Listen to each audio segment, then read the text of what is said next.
bilang tinutawan ng kabataan.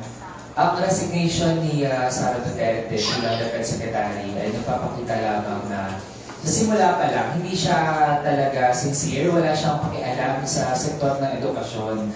Para sa kanya ay instrumento lang para sa politika ang DepEd. Na maniobra niya na mailagay yung sarili bilang Defense Secretary na isa sa mga ahensya ng gobyerno na may pinakamalaking budget.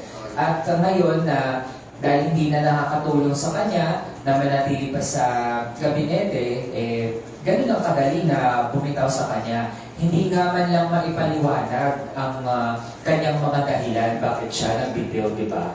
Hindi ito magandang ehemplo ng pagiging public servant na hindi ka nagpapaliwanag sa iyong constituents kung bakit ka bibitaw sa pwesto. Pero sa bahagi ng taong bayan na sa atin nagiging mas malinaw yung mga motibo kahit hindi niya outright na sabihin. Ito ay paghahanda na rin niya at ng kanyang political camp para sa darating na eleksyon dahil nga gusto nilang bagain na talaga ang kampo ng mga Marcos dito sa ating political arena.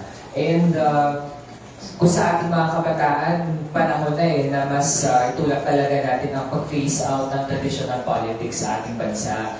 Dahil ito na ang pinakamalalang example na nakikita natin, di ba?